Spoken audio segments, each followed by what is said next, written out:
today we will see this topic of your chapter number 9 and the name of your chapter is cloth materials. So students, in this chapter हम लोग earlier के classes में देखे थे cloth materials के बारे में कि अलग अलग ओकेजन और अलग अलग सीजन के अकॉर्डिंग हम अपने क्लोथ्स मटेरियल को चूज करते हैं, है ना। अगर हमें किसी ओकेजन में जाना हो, किसी पार्टी में जाना हो या किसी फेस्टिवल में कोई भी ड्रेसेस वेयर करना हो तो हम उसके अकॉर्डिंग वेयर करते हैं। या फिर अगर हम सीजन की बात करें, अब समर सीजन होगा तो हम वुलन क्लोथ्स तो वेयर नहीं करेंगे, हम वैसे क्लोथ्स को वेयर करेंगे जो समर सीजन में हमें कंफर्टेबल फील कराए। लाइक समर सीजन में हम लोग कॉटन के क्लोथ्स को वेयर करते हैं क्योंकि कॉटन के क्लोथ्स जो है वो हमें कंफर्टेबल फील कराता है इन समर सीजन, क्योंकि वो पोरस होता है, लाइट होता है ना। उसी तरीके से वेराइटी इन क्लोथिंग मटेरियल्स में हम लोग क्या देखे थे कि आवर क्लोथ्स, जो हमारा क्लोथ्स है वो किससे बना है, फैब्रिक से बना है। And fabrics are made from fibres, और फैब्रिक किससे बना है, फ्रॉम फाइबर्स।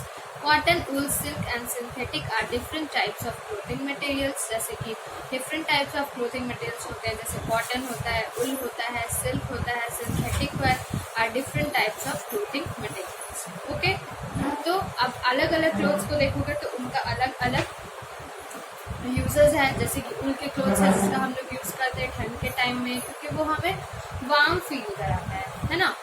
उसी तरीके से हम लोग नेक्स्ट देखे थे about the development of clothing materials. ठीक है, डेवलपमेंट ऑफ क्लोथिंग मटेरियल्स में हम लोगों ने क्या देखा था, in development of clothing materials हम लोग देखे थे कि किस तरीके से क्लोथ्स को प्रिपेयर किया जाता है। जैसे कि the fibre which are obtain from plants and animals are in a raw state. जब हम किसी भी फाइबर को प्लांट्स या फिर एनिमल्स से जब हम ऑब्टेन करते हैं तो उस टाइम वो रॉ मटेरियल में होता है, यानी कि रॉ स्टेट में होता है। दीज आर मैकेनिकली प्रोसेस, उसके बाद उसको मैकेनिकली प्रोसेस किया जाता है एंड स्पून किया जाता है ताकि उससे यार्न बनाया जा सके। Twisted bundles of continuous fibres, और twisted bundles of continuous fibres को जो हम लोग क्या बोलते हैं, दैट इज कॉल्ड यार्न। जिसमें हम लोग का प्रोसेस है निटिंग, ठीक है ना, knitting, weaving, these all are the process.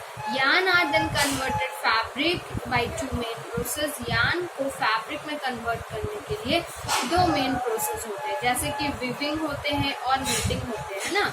तो विविंग और निटिंग के बारे में हम लोग we will read this in detail later in this chapter. तो जिसमें हम लोग का डिफरेंट टाइप्स ऑफ क्लोथ्स क्या क्या था, अबाउट द कॉटन, जूट, ये सारे थे, सिल्क थे, है ना, सिंथेटिक फाइबर्स थे। सिंथेटिक फाइबर्स को यहाँ पे सिंथेटिक फाइबर्स को आर्टिफिशियल फाइबर भी बोला जाता है।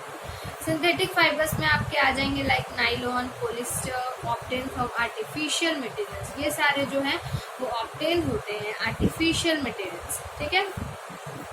उसी तरीके से नेक्स्ट हम लोग देखे थे अबाउट द प्लांट फाइबर्स में कॉटन के प्रोसेस को देखे थे, किस तरीके से कॉटन से यहाँ पे कॉटन फाइबर्स बनता है। तो यहाँ पे पहला प्रोसेस था कि वो फील्ड में उसको ग्रो किया जाता है, और फील्ड में ग्रो किया जाता है तो वहाँ पे कैसा सॉइल होना चाहिए, तो वहाँ पे ब्लैक सॉइल या एलुवियल सॉइल होना चाहिए। फिर दूसरा यहाँ पे ये है कि उसका जो क्लाइमेट है वो वार्म क्लाइमेट होता है, और हार्वेस्टिंग वो जब होता है तो that is harvested in dry weather. Okay, जो कॉटन के फ्रूट्स होते हैं उसे फ्रूट बॉल्स कहा जाता है, कॉटन बॉल्स कहा जाता है, ठीक है। और उसके अंदर जो है वो सीड्स होता है, और सीड्स में से कॉटन बॉल्स को जो हम रिमूव करते हैं ना, that process is known as combing. उस प्रोसेस को कॉम्बिंग बोलते हैं, ठीक है। और इसको अगर लार्ज स्केल पे किया जाता है तो लार्ज स्केल पे किया जाता है कॉटन गिन के हेल्प से। Cotton gin is a specially design machine. Cotton gin क्या है, वो स्पेशली डिजाइन मशीन है इस वर्क को करने के लिए। या वर्क करना, the removing of seeds from the cotton, the removing of seeds from the cotton is called ginning. This process is called ginning, और गिनिंग का प्रोसेस मीन्स हो गया the removing of cotton seeds from cotton fibre is called ginning, ठीक है ना। और जो गिन्ड cotton होते हैं, गिन्ड यानी कि रिमूव्ड सीड्स कॉटन जो हो गया उसको लिंच बोलते हैं, that is called the lynch.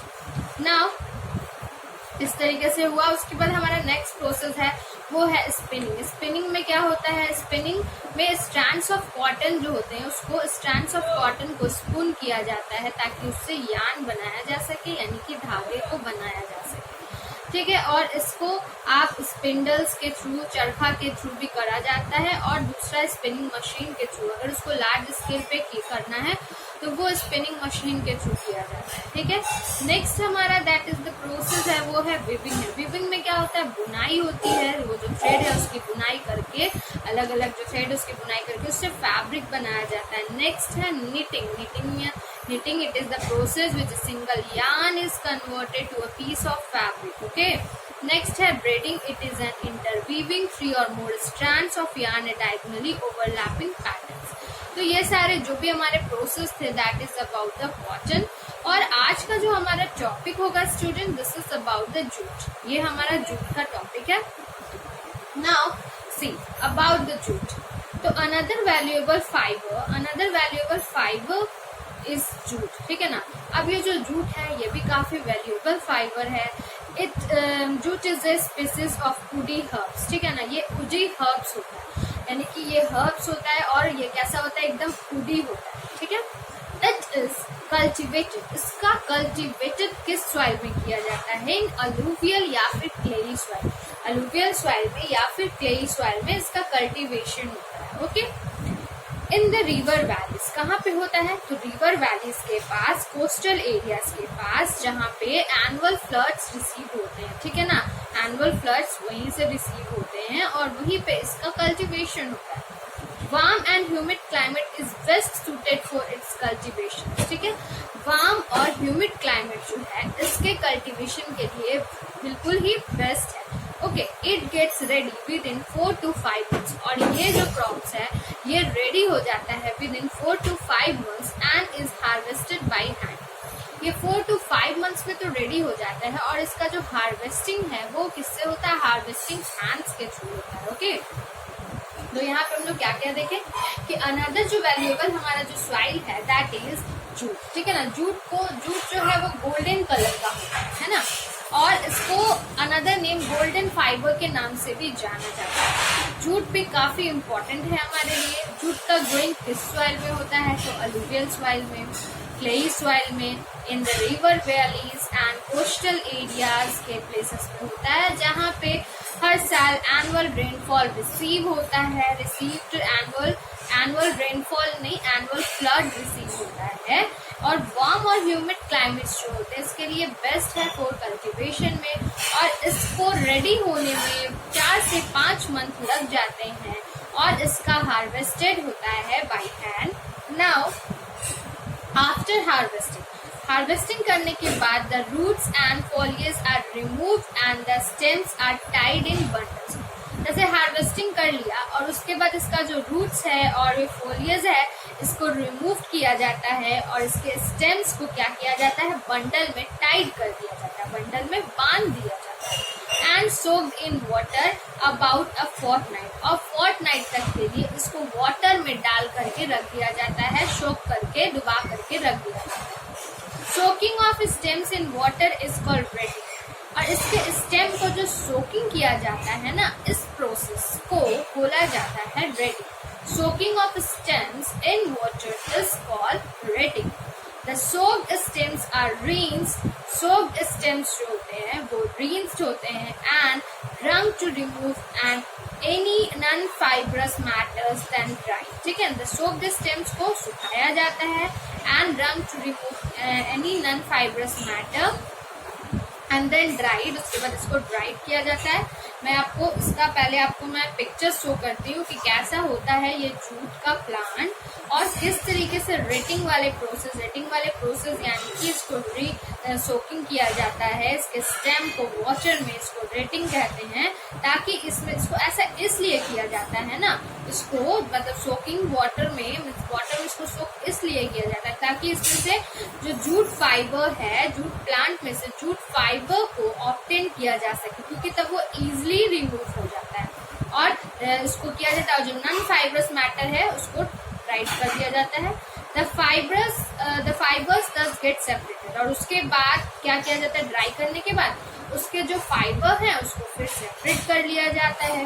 These fibres are used in making twine, burlap and rough quality papers. और इस फाइबर्स का यूज किया जाता है making twine, burlap and rough quality paper, sack, mats, ropes, ये सारी चीजों को बनाने के लिए इसका यूज किया जाता है। These days jute is also used to make fabric। और आजकल जूट भी यूज किया जाता है फैब्रिक को बनाने के लिए।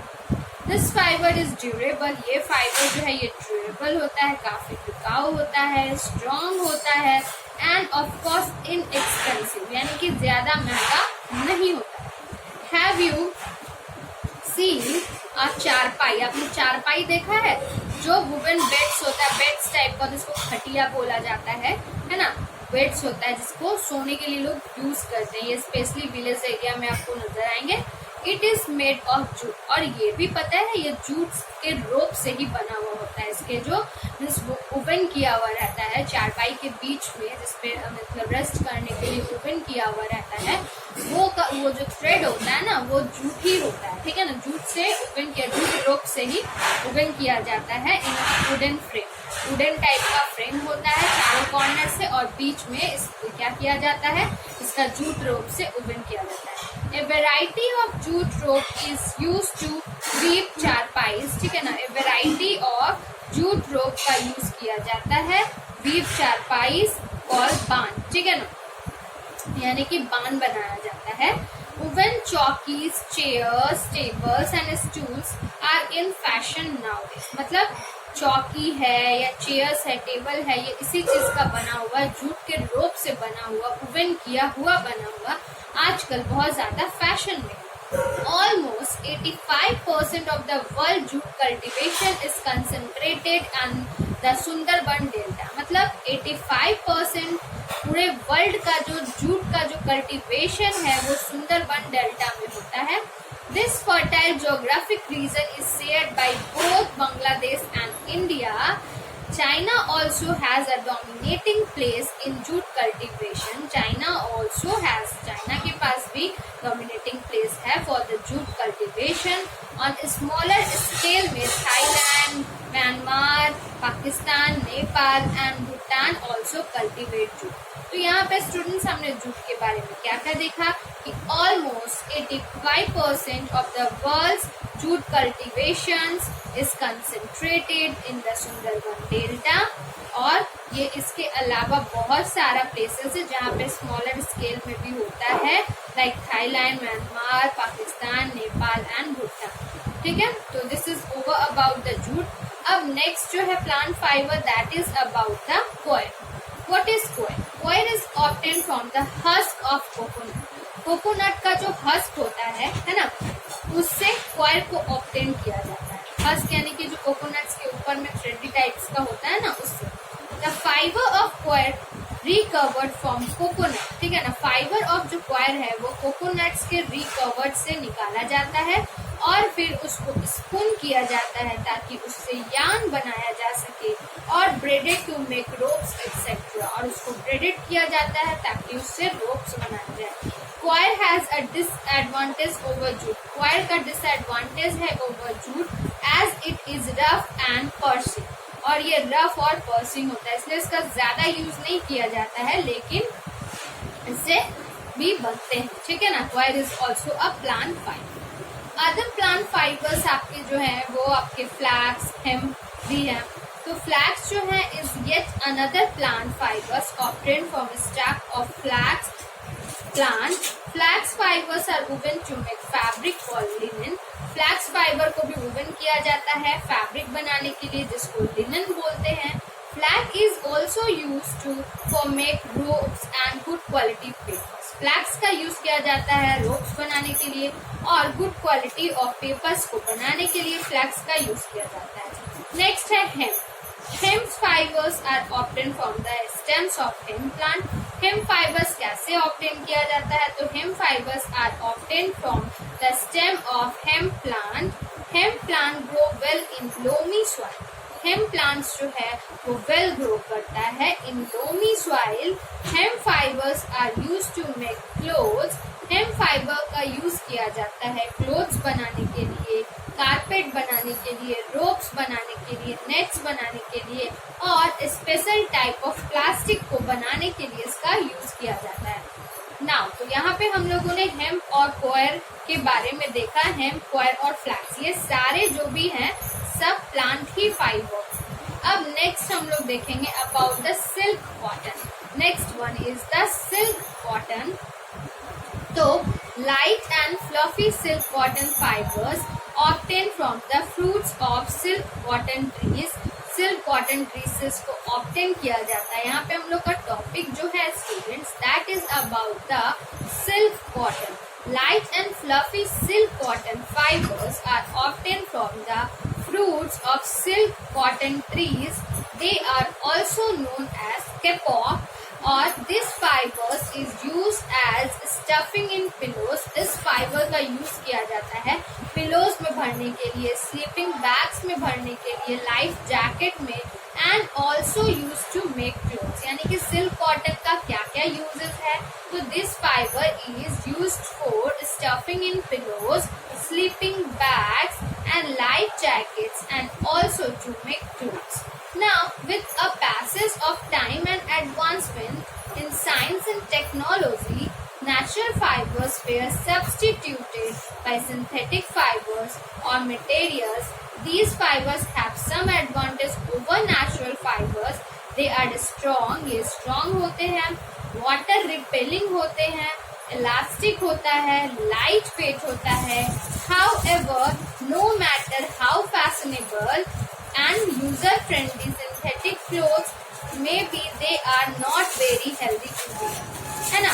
मतलब अगर हम लोग सिंथेटिक क्लोथ्स का बात करें तो वो क्या होता है, वो हमारे लिए हेल्दी नहीं होता है उसको वियर करने के लिए। इसीलिए हमें जब भी यूज करना चाहिए वो कोशिश करना चाहिए कि हम प्लांट फाइबर यानी कि नेचुरल फाइबर का ही, प्लांट फाइबर हो या एनिमल हो, बट वो नेचुरल होना चाहिए, नेचुरल सोर्सेज वाले फाइबर्स का ही यूज करें, क्योंकि जो भी सिंथेटिक होते हैं वो केमिकल से बने हुए होते हैं and that is not good for our health, है ना?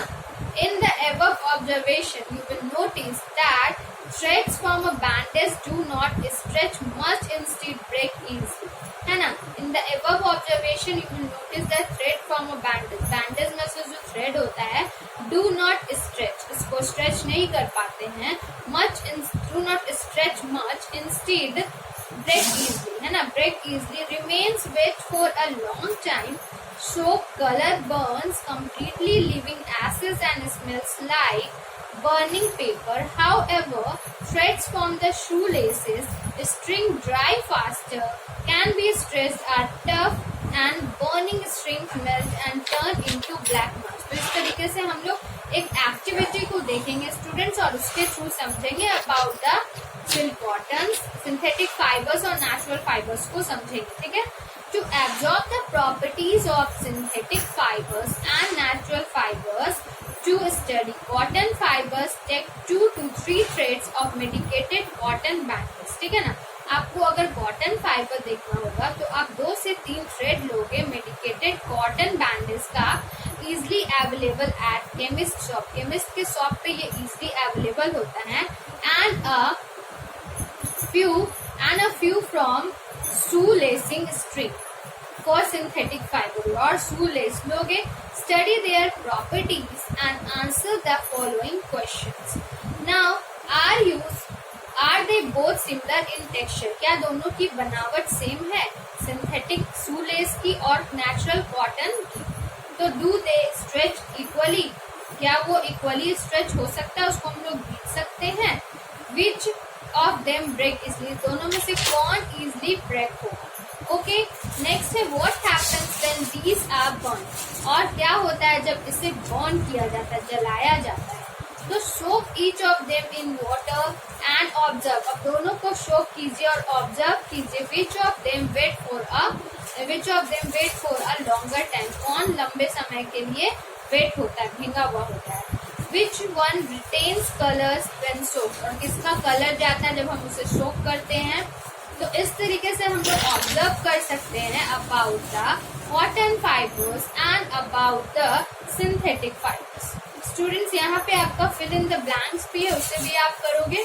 नाउ द नेक्स्ट टॉपिक जो हमारा है that is about the history of making clothes, यानी कि हिस्ट्री ऑफ मेकिंग क्लोथ्स के बारे में हम लोग यहाँ पे देखने वाले हैं। Archaeological and historical accounts suggest that in ancient time people covered their bodies by fig leaves. पहले के टाइम में मीन्स जब अर्ली मैन का टाइम हुआ करता था तो वो जो है अपने बॉडी को किससे कवर करते थे, तो फिग लीव्स के थ्रू अपने बॉडी को कवर करते थे। और twigs, animal skin and bark of trees, ये सारी चीजों से वो खुद को कवर करते थे। The development of agriculture led to growing fibres plants like cotton, hemp and flax. जैसे जैसे धीरे धीरे डेवलपमेंट होता गया, उनको बहुत सारे आइडियाज आते गए, तो एग्रीकल्चर में क्या क्या ग्रो किया जाने लगा, fibre plant like cotton, hemp and flax. These fibres were spun into thread, और ये फाइबर्स को स्पून किया जाता था इनटू थ्रेड में। These fibres are spun into thread and woven into clothes, और उसके बाद इसे वुवन किया जाता था क्लोथ्स में। Early peoples used to cover themselves in a length of cloth tied around their bodies. Early peoples इसका यूज करते थे खुद को कवर करने के लिए, अपने बॉडीज को कवर करने के लिए। Even now, sari, lungi, turbans and dupattas are wrapped around and worn. और आज भी बहुत सारे ऐसे ड्रेस जिसको रैप करके ही वियर किया जाता है। With the invention of the stitching needle, जब निडल का इन्वेंशन हुआ स्टिच करने के लिए, और स्विंग मशीन का drastic changes has taken place, जिसके कारण बहुत ज्यादा चेंजेस आया। And now we have entered into the world of fashion, और अब जो है हम लोग इंटर कर चुके हैं वर्ल्ड ऑफ फैशन में। Fashion refer to the kinds of clothing that are in a desirable style at a particular time.